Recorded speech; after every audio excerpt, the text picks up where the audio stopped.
Hi everyone, welcome back, long time no see. I know it has been a while. As you can see, got a new setup. I moved into my boyfriend's house. I currently don't have a window though, so I usually like to film in natural light. Don't have it here. We got an artificial light. I don't know if it looks good, to be fair. I doubt it does, because artificial light, I don't know if I'm just bad at it, but like it always looks so hideous. We're just gonna have to make do until I can move into an apartment that has a window. So, you know, you gotta have dreams and goals, am I right? And mine is to someday live with a window in front of me so that I can be pretty again. Anyways, I hope that you all are doing well. I'd love to chat with you in the comments. Let me know what's going on in your lives. I've been really behind.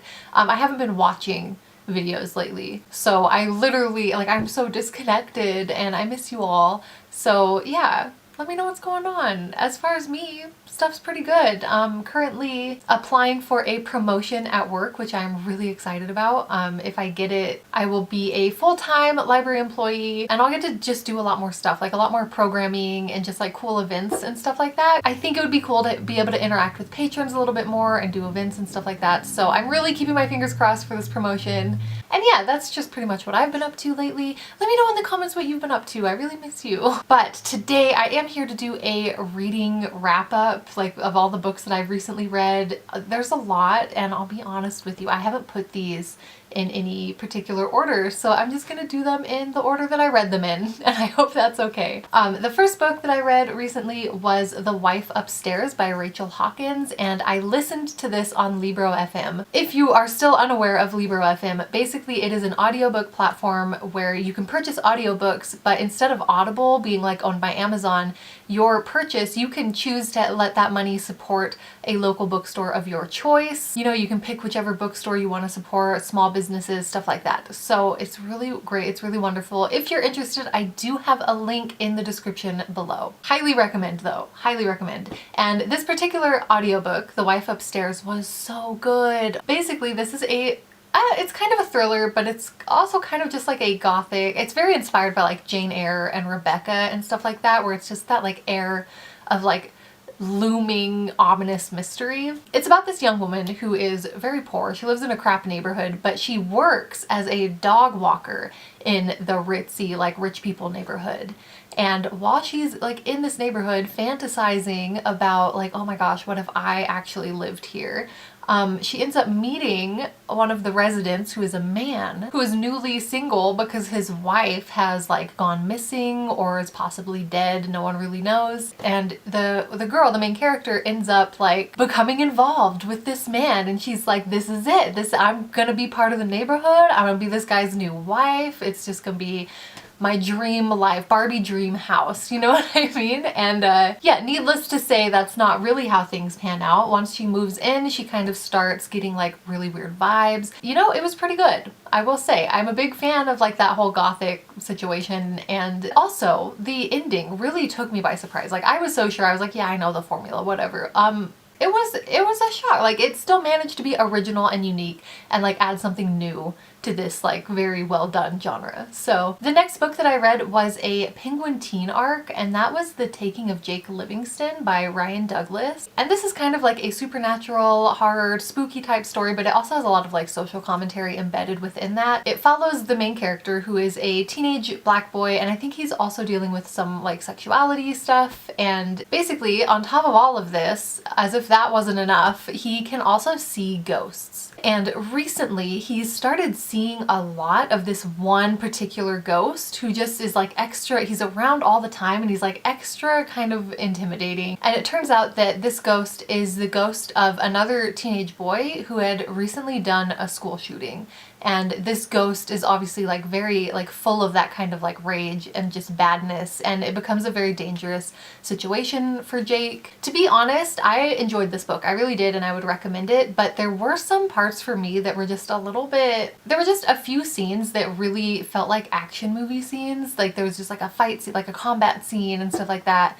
And I just like, I don't know, I wasn't super into that kind of stuff. Overall, I enjoyed it. I thought it was a good book. After that, I read a graphic novel that has been on my TBR for a long time, and I saw it at the library and I was like, oh, might as well just grab it, right? It was Lady Killer Volume 1, and this is a graphic novel about like a 1940s housewife, like, you know, prim and proper, good stay-at-home wife, but she works on the side as an assassin, and it was just really fun. I really enjoyed it. To be honest, I don't remember a whole lot of it, and I'm not sure if it would be something that I'd care enough to really continue, but it was a really fun little hour-long read to just like sit down, and the art was really good. It was really cool. Sorry, I'm on my Goodreads right now on my computer. This is the one benefit of filming here, is that my computer is right here. So anyways, after that I read a bunch of Penguin teen arcs.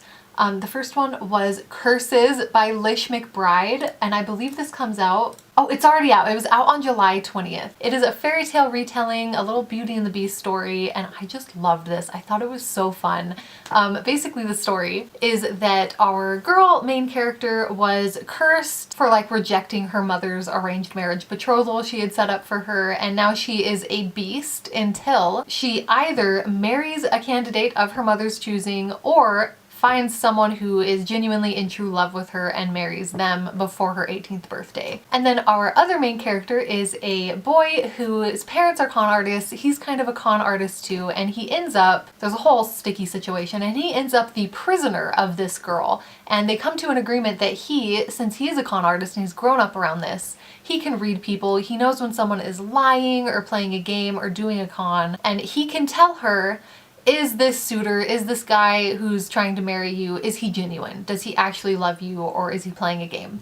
And that's their deal. He'll do that for her and he'll earn his freedom. And it's super fun. It's just a super fun story. This is gonna sound really weird, but like seriously, and I mean this in the best, most serious way, it reminded me so much of Shrek. Not in like the storyline or anything, but just in the heart and soul of the story. Like the humor, the way that they take like these fairy tale tropes and like make them into these really funny, ridiculous things. And I enjoyed it so much, and that's what it made me think of. And I loved it so much. Okay, and then the next Penguin teen arc I read is a scary one, because you know me, I love my scary ones. This one is Burden Falls by Kat Ellis. This comes out on August 24th, so coming out soon, keep your eye out. Kat Ellis is the author of Harrow Lake, which I did a whole review on like last year or the year before, because I loved it. I loved it so freaking much. I thought Harrow Lake was just everything that I wanted out of a horror story, and Burden Falls, let me say, she's done it again. I just like Kat Ellis at this point will be an auto-buy author for me because, oh my gosh, it's so good. Basically, this story is set in this like spooky little town, which we love to see, that has just so much like folklore. And I think that's something Kat Ellis does really well, is like setting up small town folklore and like urban legends and stuff like that. And this one in particular has a town ghost called Dead-Eyed Sadie, and our main character's family has a special connection to Dead-Eyed Sadie because they also have like a family kind of urban legend that everyone in their family is cursed by Dead-Eyed Sadie to see her before they die. And the main character's parents both died in a car crash before the book starts. Her dad had like seen Dead-Eyed Sadie and then they died. And now the daughter, the teenage daughter, is like really struggling with it because like she survived this car crash, and her family's whole estate, like they owned the orchard in the town or whatever, and they had to sell it. She lives with her uncle now, and her uncle sold the orchard to the man who was driving the other car that killed her parents, right? And so and it's like her family's nemesis. Like they're like rival families, they don't like each other and they never have. And so this teenage girl is really struggling with that. And she starts kind of like seeing things and hearing things and like experiencing spooky stuff going on. And of course she's like, is it the stress? Is it because of all of this like emotional trauma that I'm under? Or is this the curse? Is this Dead-Eyed Sadie? And on top of that, there are like killings happening in the town, like unexplained murders going on. So it's just, what can I say? It's so freaking good. And then the next Penguin teen arc that I read was also a little bit spooky. This one is called Dark and Shallow Lies by Ginny Myers Sane. And this book is set also in like a little creepy town. This town is like in the deep like bayous of Louisiana. It's called La Cachette, and it's tiny, it's creepy, and everyone there pretty much, like there's a very high population in this town of people that have some kind of like psychic or supernatural ability. And our main character actually lives most of the year with her father in Arkansas, but she comes back to visit La Cachette during the summers. And one summer when she comes back, her best friend had recently been murdered, and the whole town is kind of like being rocked by that. That no one knows who did it. They're wondering if it might have been her boyfriend, or she might have had a new boyfriend that she was seeing or something like that. But the main character basically just wants to find out, so she goes digging, but as she's kind of digging around, she starts unburying a lot of other really dark secrets that this town had buried and had hidden all of these years, and now she's dredging them up. And it's a lot. It's a lot. Let me say that firstly about this book. The first half of the book, I almost DNF'd it because I was like, first of all, it's just so much stuff is happening and not any of it really felt like it was going to lead up to anything important. I was like, there's too many just like random threads going on.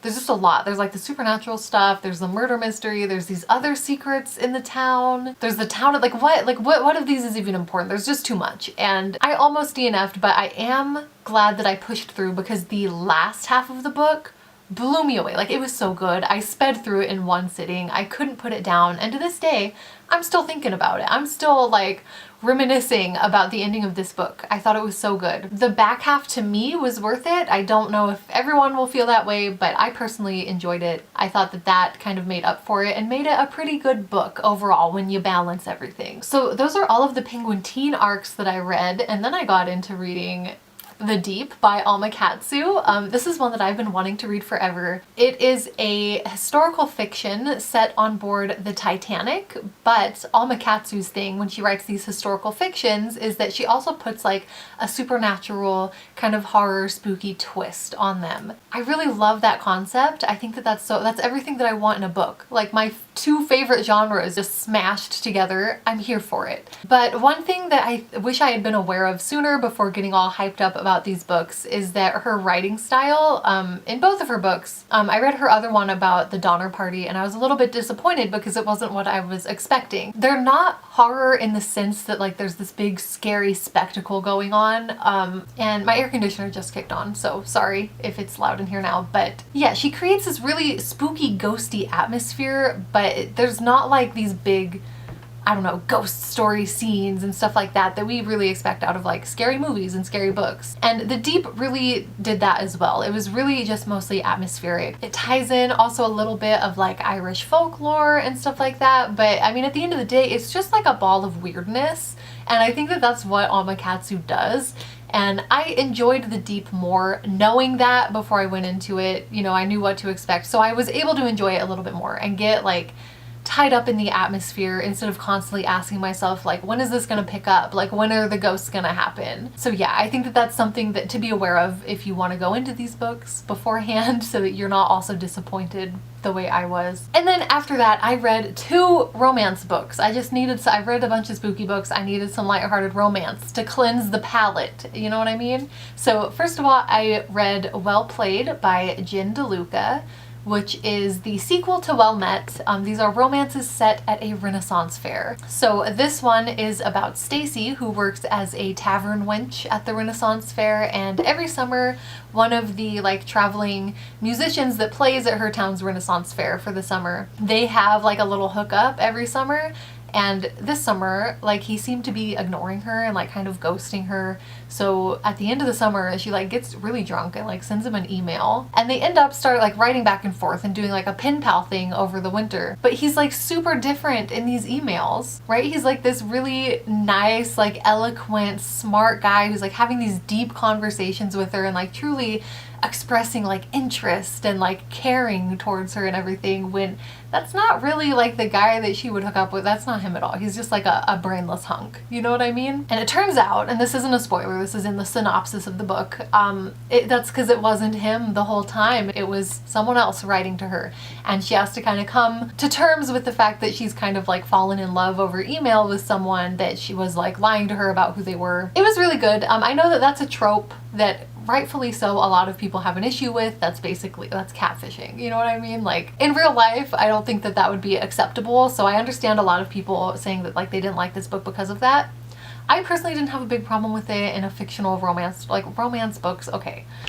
But the thing that I kind of didn't like about this story is that all of the things that usually in a romance story would be like big obstacles that like people have to really come to terms with and like struggle with before they finally are able to like be in love and everything, they just were kind of like little tiny speed bumps, and they were all just resolved really easily. For that reason, I don't know, I was like kind of meh about it, but I did enjoy it. It was a good reading experience. It made me feel good, made me feel cozy, made me feel happy. So that's what we want anyway. After that, I read another romance, Take a Hint, Danny Brown, which is the sequel to Get a Life, Chloe Brown by Talia Hibbert, which I absolutely loved Chloe Brown. Thought it was so good, and Danny Brown was also so freaking good. Basically, Danny Brown is Chloe Brown's sister. She works at a university, and she's like a serial kind of hookup person. Like she doesn't do relationships. She doesn't do real romance because it's just messy, and she knows that she is like too busy. She's too focused on her career.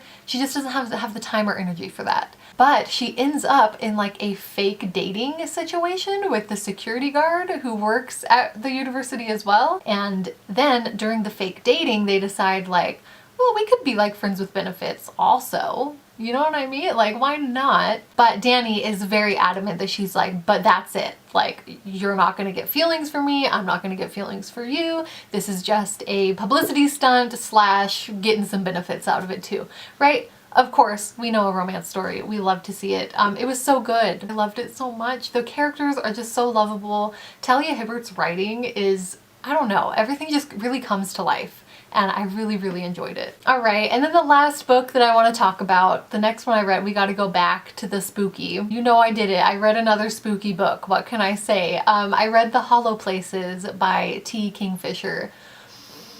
Horrifying. Absolutely horrifying, terrifying. Like, I don't even know how to explain this. Basically, it's about a girl who is moving home after a divorce to like live at her uncle's museum. He has a spare room for her there. She kind of grew up there. She loves it. It's like this creepy kind of like oddities museum. Her uncle has all these like random, like Ripley's Believe It or Not stuff. You know what I mean? And she agrees to run the museum for him while he's out because he had to have knee surgery or something. But basically on her second day doing this, someone like busts a hole in a wall. She's not sure what happened. She just knows that she goes upstairs to one of the displays. The wall behind it has a big hole in it. And she's like, ugh, I gotta patch this. She calls the guy, Simon, who works at the coffee shop next door, asks him to come help her patch it. But they end up, like, when they put their arm through, they're like, what's even back here? So they crawl through the hole, and it's like a place. And this is a door to Narnia pretty much, but it's like scary Narnia, like horrifying nightmare Narnia. And they basically like come out of this bunker, like this concrete bunker, and they're in this like world where it's just like rivers and swamps and like willow trees, but it's horrifying. I don't know how much detail I want to go into here because spoilers and everything, but it's horrifying. And there's like doors, there's like other bunkers with doors to other, presumably to other worlds. And they kind of go wandering around a little bit before they realize how absolutely god-awful it is. And then they like can't find the door back to their world. Like they're like searching. They can't remember where it is. Stuff is moving around. It's horrifying. I really loved it. I do think that the ending was like kind of weird. I don't know. I mean, it was exactly what I was expecting, to be honest. Like I knew from the beginning that that was going to be the ending, but it still just felt really weird. I don't know. So I don't know how I feel about the ending, but overall, this whole book, loved it. Absolutely loved it. It scared the living daylights out of me. I had a really fun time reading it. I was like devouring it. just could not stop reading. I inhaled it. I loved it. So highly recommend if you're looking for something spooky. And that is pretty much everything that I've read recently. I'm getting a little bit more free time for reading, so it's good. I'm glad that I'm finally getting to read some things that have been on my TBR for a very, very long time, and some things that I've had on hold at the library that I just keep refreshing and refreshing, and I'm glad I got to knock a few of them out. Once I get like caught up on, I still have a couple more library books out that I want to read. But after that, I think I want to play another TBR game. I really enjoyed doing that. I want to play Kelly from the Velvet Library. She has a D&D themed TBR game, and that is what I want to do next. So keep your eye out for future videos. It's really nice to talk about books again, and it's nice to see everyone again. I really hope that I'll get to talk to some of you in the comments. Let me know what is going on, what's new in your life, what have you been up to, and I really hope that I will get to talk to you soon. Bye!